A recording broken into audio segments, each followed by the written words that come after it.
Hello, pre-algebra students. Today is Thursday, November 19th. Today is a review day on representing word problems with equations. The in-person students are doing an activity to help give them extra practice on this, but we didn't want to leave you all out at home, of course. So this video here is to give you extra practice on representing word problems with equations. This is a review lesson, so we've gone through similar problems to this, so I really encourage you to pause the video before we go over the answer to each one so you can try it out yourself and then see where you're at. There are a lot of different word problems in this activity here. We're not going to go through all of them, but I've picked out some to give you like a good mixture of different word problems you could see. So we're going to start with this one here. It tells us the bill for the repair of a computer was $179. The cost of parts was $44, and labor was $45 per hour. The first part is asking us to write an equation to represent this, and then the second part is how many hours did it take to repair the computer. Go ahead and pause the video now, see if you can answer both of these parts. Make sure if you're using a variable in your equation, you tell me what that variable represents. Alrighty, so when we go to write our equation, and I think I'm going to put it right here, what are we spending money on? Well, we're spending $44 on the cost of parts. So I'll put down my 44. Just a reminder, we don't include dollar signs in our equation, so I'm just going to write 44. And then we are also spending money on labor. We're spending $45 per hour on labor. And that per hour there is a good clue that there's going to be a variable. You're going to be multiplying that $45 times how many hours they spend fixing the computer. So we'll say 45H, and in a moment I'm going to define what H is. I'm going to define my variable. So we've got you're spending $44 on the parts. That's a one-time payment. And then $45 times how many hours they're working. On the other side of my equation should be the total amount of money you spent. In this situation, I'm told what that is. Sometimes we're not, so we would have to use another variable. But here I know the total bill was $179, so we can say it equals $179. I'm also going to come over here and just define my variable. That question was on a homework assignment. It asked you to define your variable, and some people defined what a variable is and said like a variable is a letter that represents an unknown number, which is correct, and you're right, that's what a variable is. Define our variable, though, is like the common way of saying tell me what H means. Define H. So we're going to say H represents the number of hours. That's plenty. I'm going to say the number of hours they worked on the repair. Make it real specific. And then that would be our answer for the first part. That's the equation that represents the situation. If I want to figure out how many hours it took to repair that computer, all I need to do is solve this equation here. I'm just going to copy it down so we've got it all in one place. Oops, but I need to copy everything down. There we go. To solve this equation, we're going to start by getting rid of that constant, that 44. The opposite of adding 44 is subtracting 44. Not sure why it changed colors, but that's fine. When we do that, that 45H is going to copy down, as does the equal sign. And then on our other side of the equation, if I subtract 179 minus 44, that leaves me with 135. Our last step here is, I'm going to write it like this. I'm going to divide both sides by 45. 45H is multiplication, so I'm doing the opposite, which is division. And dividing both sides by 45, 45H divided by 45, that leaves me with 1H, or just H. And then on the other side, 135 divided by 45 gives me 3. So we get H equals 3. To answer the question, how many hours did it take to repair the computer? We could say and now it's red again. It took 3 hours. Here is our first one. We'll keep moving along. I've got 4 picked out for us as well. Number 4 says, Martin is starting a lawn mowing company. he has to buy a lawnmower for $250 and will charge $15 for each lawn. Then again, that first question is the same, write an equation to represent this. And the second part says, if he wants to earn $800, how many lawns does he need to mow? Again, go ahead, pause the video now, try answering both of these questions, and then come back to see how you did. Alrighty, when I go to write my equation for this, we've got that he starts off by buying a lawnmower for $250. That is money he has lost. That's money he spent. So if he doesn't mow a single lawn, he's out $250. He's in the negative. He's charging $15 for each lawn. That is money he's making. Every single lawn he mows, he makes $15. That's money that goes into his pocket. In this word problem here, we've got money going different directions. This is money he lost. This is money he gained. So to show that, we need to use negative and positive numbers. If it's money you're losing, you're using a negative. If it's money you're making, you're using a positive. So when I write these two numbers here, it doesn't matter the order you write these two things, but we need to make sure the signs are correct. If I want to start off with this lawnmower and show that he spent $250 on that lawnmower, it's going to be a negative $250, like that. And just a reminder, it's money, so we don't need that dollar sign in our equation. Our equations just use those pure numbers. So I've got my negative 250 there to represent that money he lost on the lawnmower. There's no variable because that is a one-time purchase. We're not multiplying it by anything. We then have the $15 for each lawn, and that's money he's making. Since it's money he's making, it'll be positive. It'll be positive 15. And then because it's for each lawn, he's multiplying the money he's making times how many lawns he mows. So I'm going to have a variable here. We're going to say plus 15L, and my L is just going to represent how many different lawns he mows. $15 for each of those lawns, $15 times how many lawns he's mowed. At the end is going to represent what? Well, after he pays for that lawnmower, after he makes the $15 for each lawn, that's going to be how much money he has from his lawn mowing company. So you could say his profit, the money he makes. I'm going to use the letter P for profit. I like that. Now, sometimes people, because, they're being good students, they've read through the entire problem, they see that $800 there. This is in the second part of the problem, so for now, we don't know either of these things, so I'm going to use variables for both of them. I'm going to come over here and just say L, we said, represents the number of lawns he mows. I'm using number of and not just saying L is lawn, because remember, your variables always should describe a number. So you want to say like how many or how much. Use words that make it sound like it's a number. So L is the number of lawns. I should probably say he mows. And then we'll say, ooh, that's not a P. P equals Martin's profit. So you say Martin's profit or how much money he makes, anything like that. I'll put that over there a little bit. Okay. For our second part, we've got if he wants to earn $800, how many lawns does he need to mow?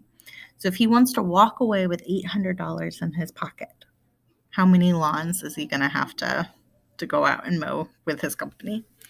Well, they've given us more information here. $800, where is that going to go in our equation?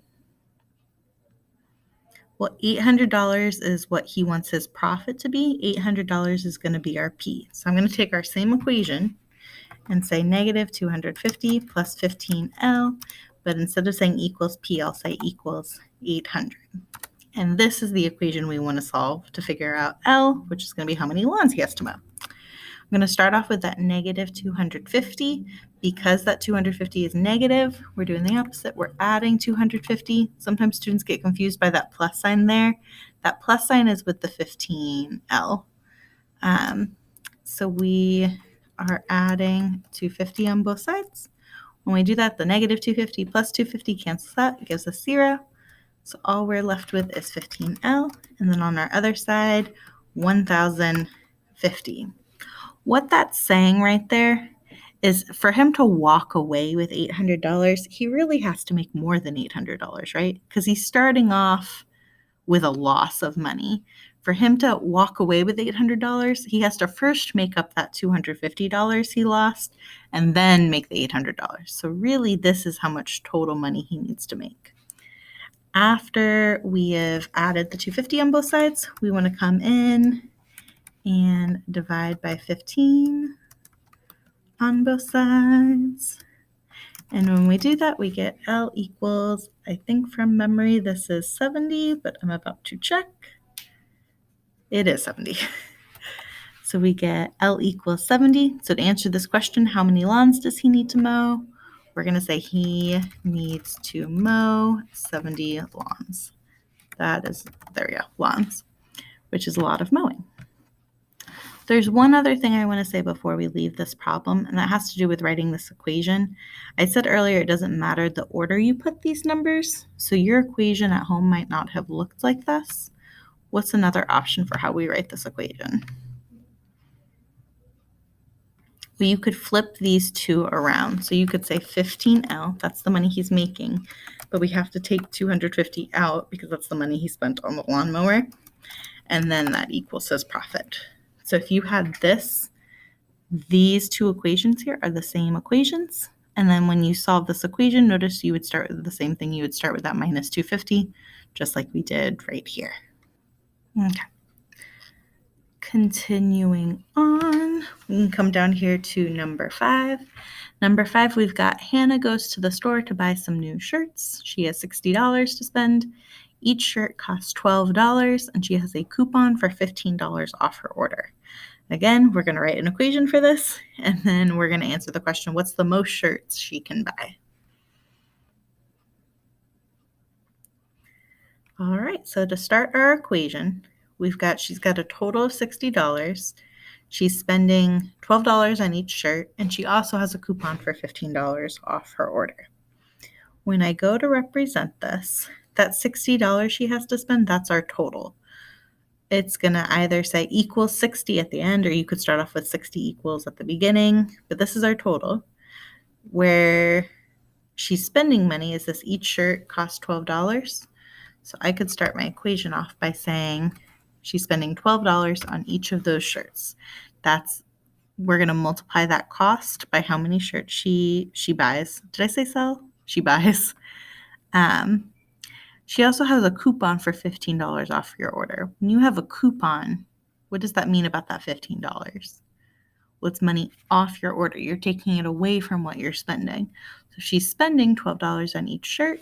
We're going to take away $15 from that money she's spending, and she's got a total of $60 to spend. In my equation here, I had the variable S. S is just going to represent what?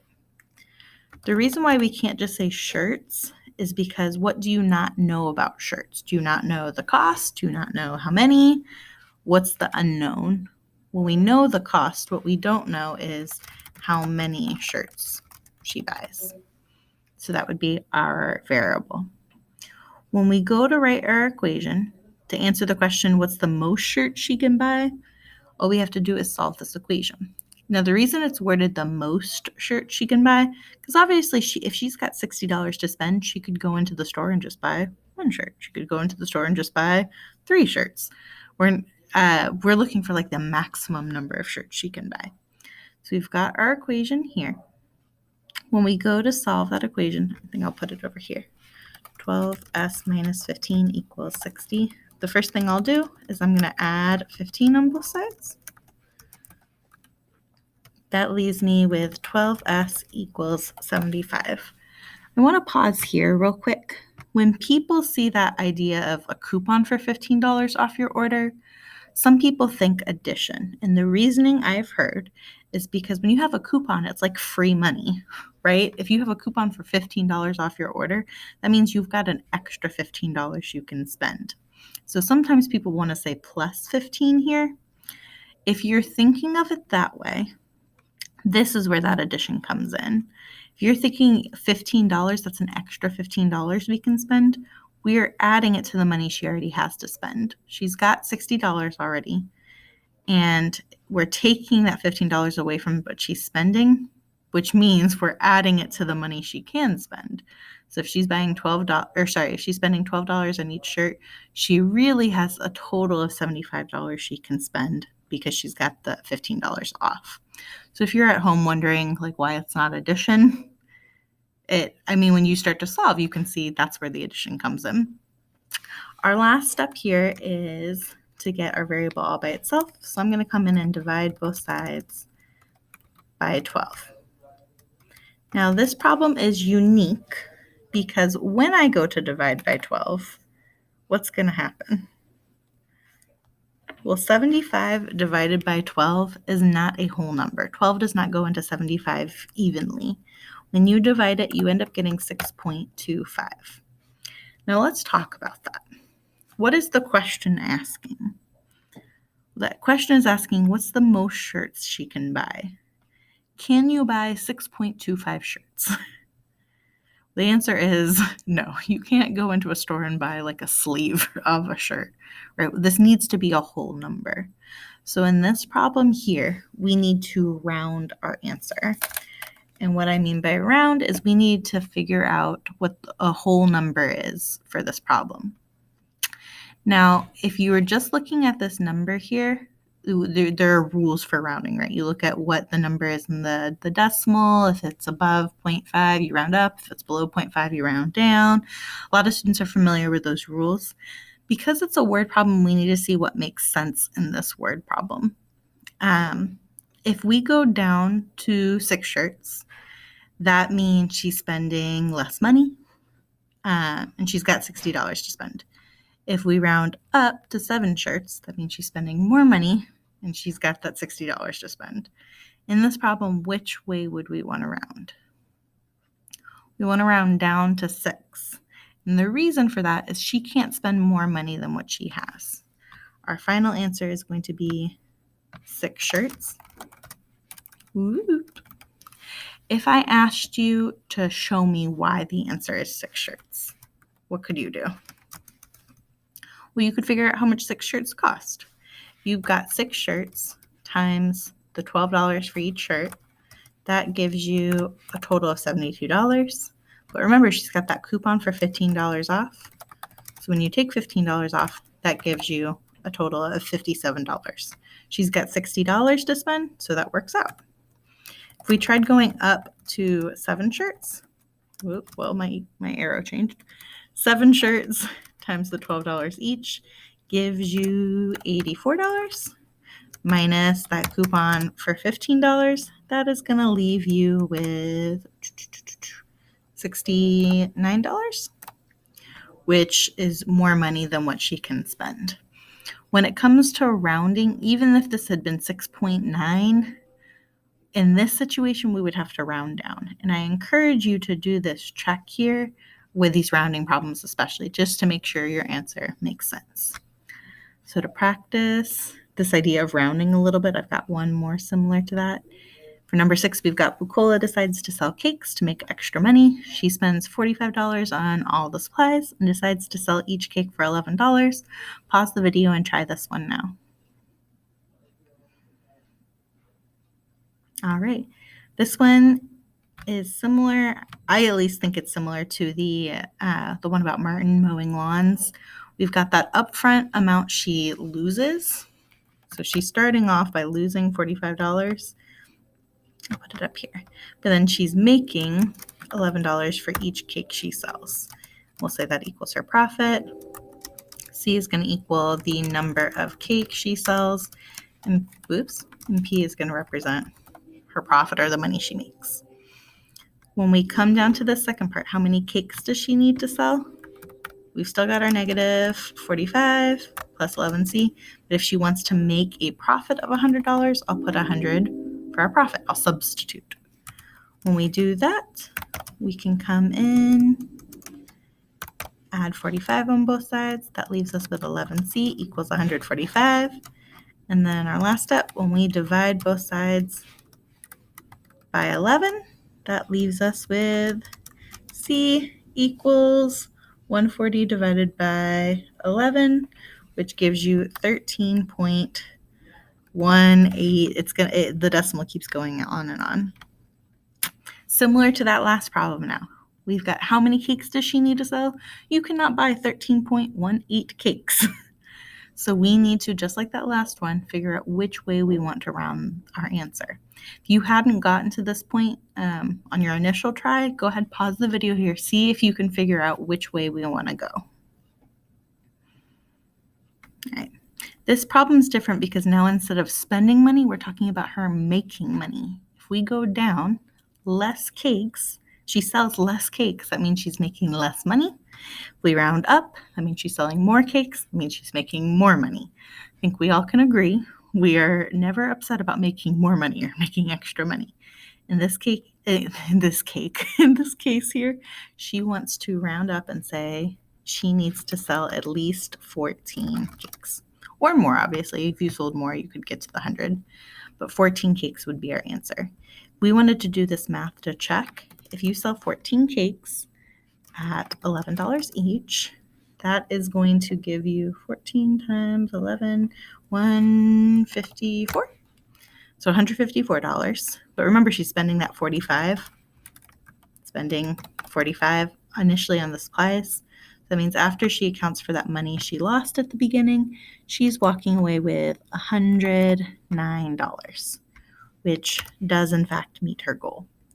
If she were to only sell 13 cakes, which a lot of people want to say because 13.18 is closer to 13, but if you only sell 13 cakes at $11 each, 13 times 11 is 143.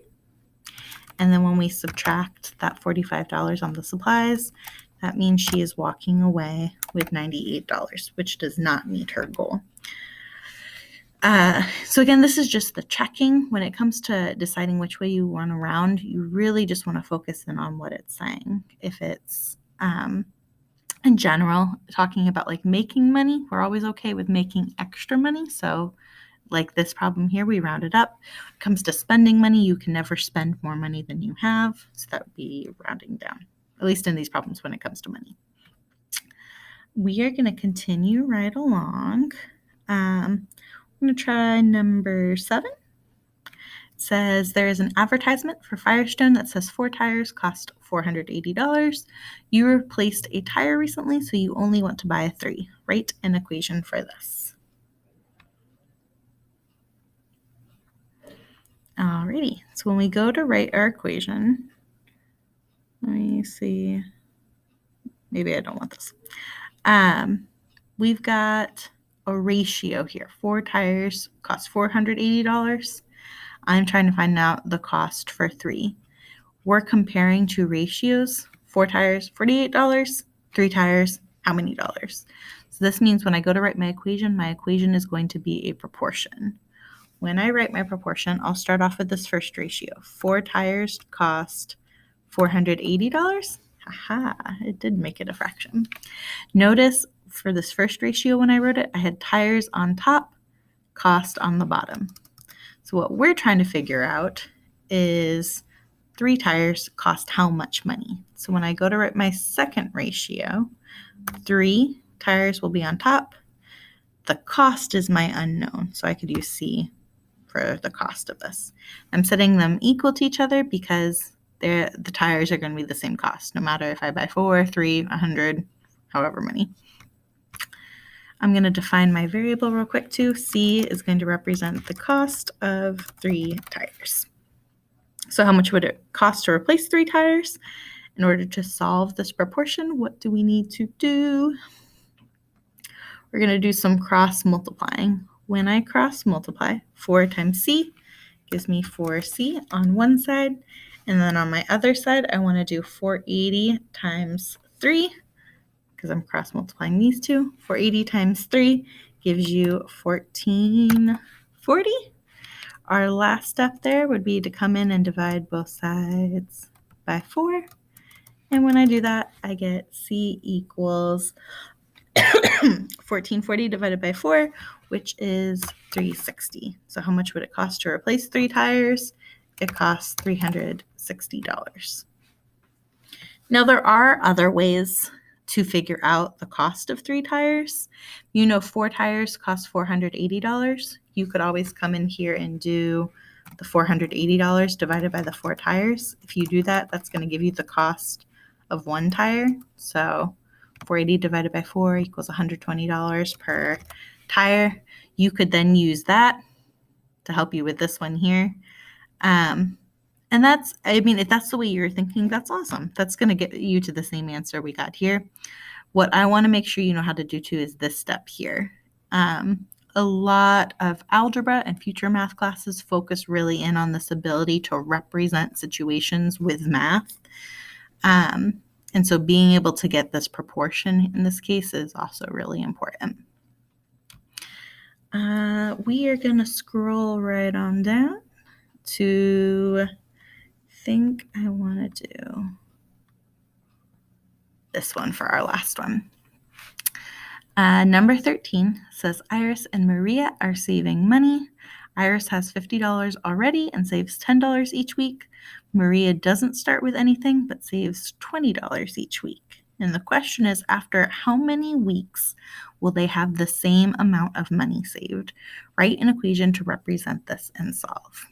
We haven't quite seen a problem like this yet, but I think you all are up for the challenge. Go ahead, pause the video, see if you can come up with that equation for this situation.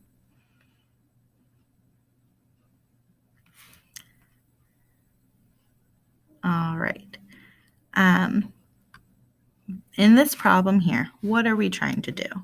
We're given information about Iris and Maria, how much money they're saving. The part I want to really emphasize is we're trying to figure out at what week they have the same amount of money. So we're trying to figure out where Iris's money equals Maria's money, at which week. This idea of Iris equals Maria is going to be important when we go to write our equation. What do I know about Iris? Well, it tells me Iris starts with $50 and saves $10 each week. So when I go to write Iris, I could say she starts with the $50. That's her starting point. And she is adding in $10 every single week. So I'm going to say 10W because that's going to be multiplied by how many weeks she's been saving. And I'm just going to move over this a little bit to line those up. So we've got this right here is Iris. We're looking for at what week does Iris's money equal Maria's money? I've got Iris here. Well, what about Maria?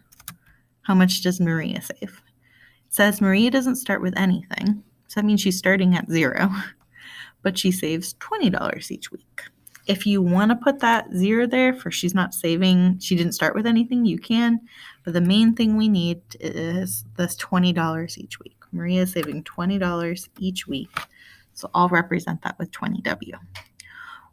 Look at what we're trying to figure out. We're trying to find out how many weeks, so that's my W, will they have the same amount of money saved.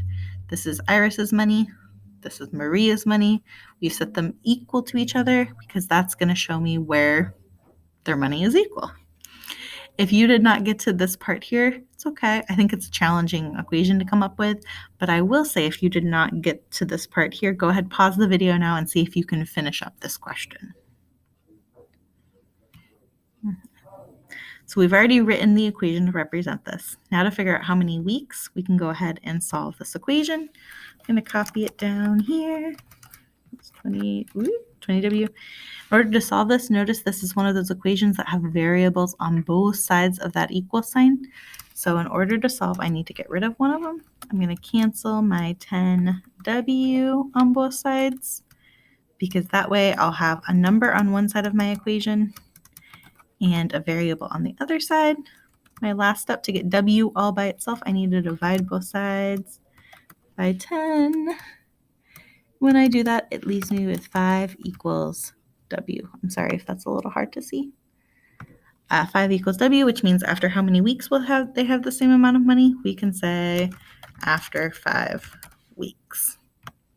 If you wanted to confirm that's the case, that they both have the same money after 5 weeks, what could you do? We could use this information they've got here and do the math, see how much money they each would have. going to start with Maria because hers is, at least to me, it seems a little easier because she's not starting with anything, but she's saving $20 after each week. So after 5 weeks, if she's saving $20 each week and she's been saving for 5 weeks, that means after 5 weeks, Maria's got $100. Well, what about Iris? It's telling me Iris saves $10 each week. So she's saving, that is a 4, $10 for each week. So $10 for those 5 weeks. That gets her to $50. But remember, she already has $50. So she started with $50, which means after 5 weeks, she also has $100. And that's what we were trying to figure out. We were trying to figure out at what week they've got the same amount of money. That is all I've got for you today. If you are feeling like you're still struggling with this a bit, take comfort in the fact that you are not alone. This is a skill that takes a lot of practice, and it's a skill we're going to continue to work on in algebra. Like I was saying, this ability to represent a word problem or like a real world situation with math is a big theme of high school math classes. And so it's not going away. We're going to keep practicing on it. But that said, if you feel like you're struggling with it a little bit, please reach out to us. We would love to see you for tutoring. And obviously, I've got lots more extra practice because I've got more questions on this activity.